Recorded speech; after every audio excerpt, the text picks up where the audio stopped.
Dead Rising 4 actually does have a few survivors.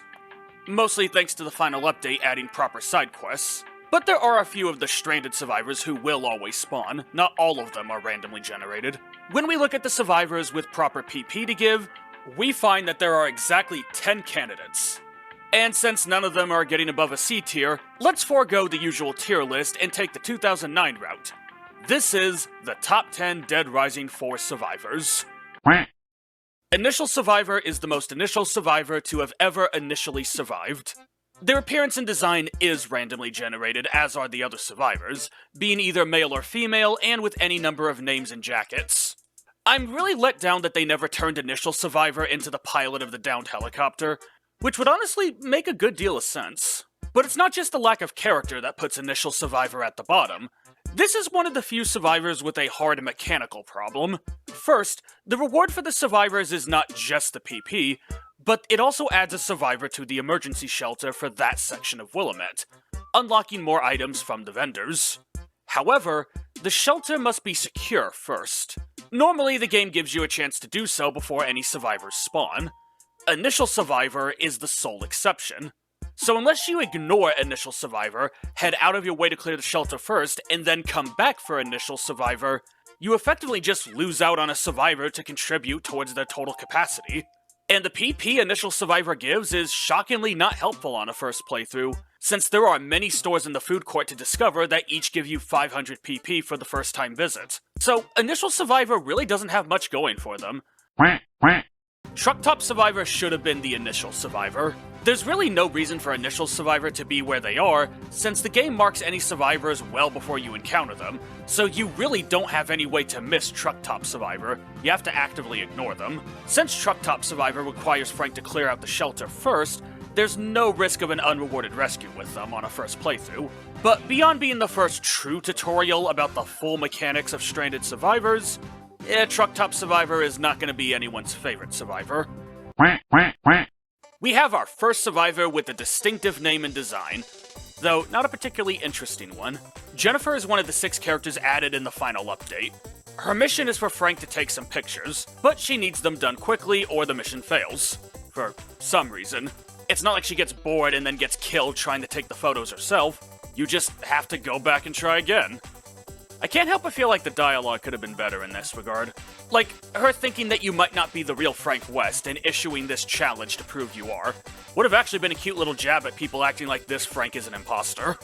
As for the mission itself, it's almost pathetically easy. The comic store that you get the first picture from gives you a free exosuit, making zombies a non-issue and allowing you to ignore any obscurus. There are exosuit and flame troopers at the sign in the water tower, but you can get the pictures of both of them from a very safe distance, well before you aggro either of them. Oh yeah, these extra post-launch missions do give recolored versions of existing outfits. They don't factor into who ranks where.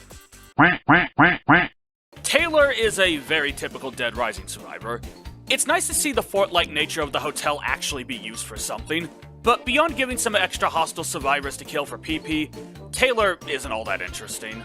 Other than having one of his gameplay mechanics be frustrating, not necessarily broken, but once you approach the hotel, you have to save him or he dies. There's no accepting this mission, you walk into it. And side missions don't respawn when enough time has passed. While you're unlikely to arrive ill-prepared, this is Dead Rising 4 after all, it means you'll be left with few methods of fixing his AI if his pathfinding breaks. As an aside, this is one of the 3 escort missions they added in the final update.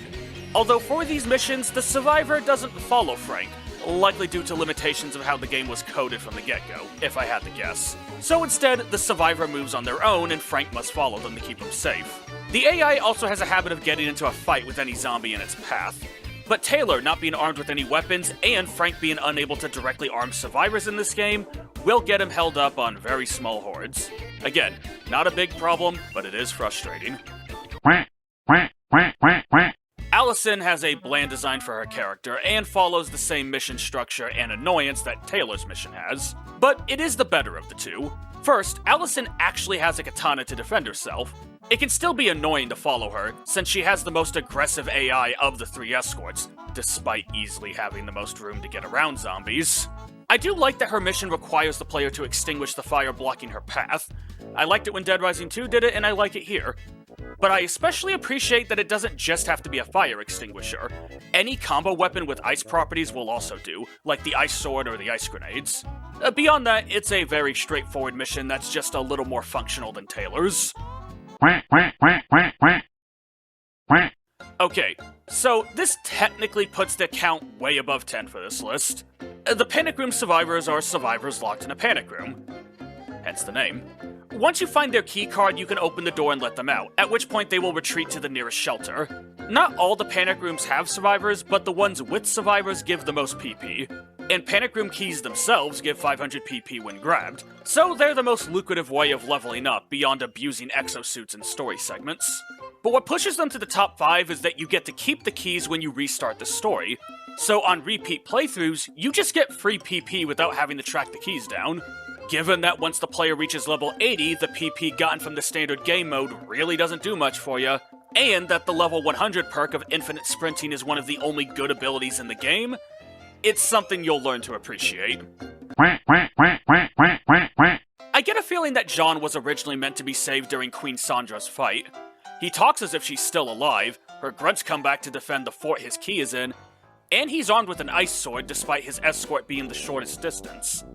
But the cold feet of the devs aside, rescuing enemy faction members is something Dead Rising just doesn't do as often as it should, so I do welcome the side mission. I wonder if they wanted him to give the ice sword blueprint when saved. If so, I wonder why they didn't. Is it just because the game's hard-coded to not do that with blueprints? Or did they just not want to remove any physical pickups on the map?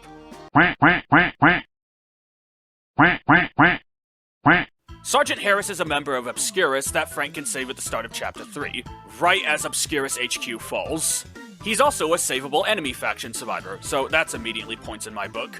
Kinda wish that was just the gimmick for all of the random survivors in Chapter 5, since at that point in the story, Obscurus are not supposed to be the bad guy. Regardless, what pushes Harris this high is the detail they gave him. First, he actively avoids other survivors in the shelter, being well aware of how Obscurus are seen.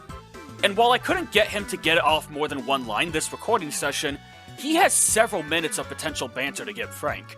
From claiming none of his fellow mercenaries signed up to shoot survivors, to wondering what happened to the rest of his squad. For a game that was clearly made on a small time frame and even smaller budget, it's a respectable amount of effort that not even the mainline games gave most of their survivors. Especially for somebody that was in the game from the get-go and not a post-launch update. This is a very Dead Rising 2 mission, and to be clear, that's a good thing.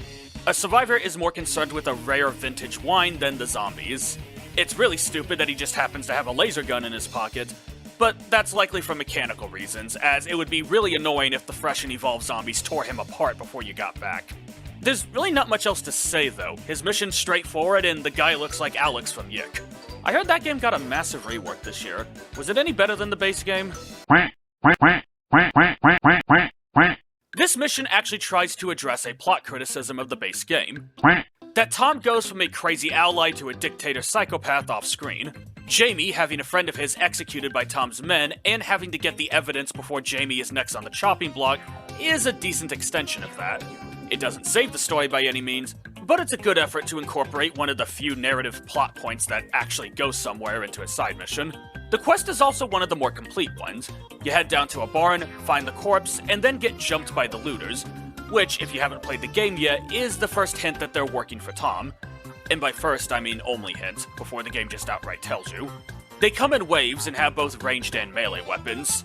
While by themselves they barely pose a threat beyond the Blackest Friday difficulty, the time limit does require you to defeat them very quickly, since you still need to photograph the victim and report back to Jamie.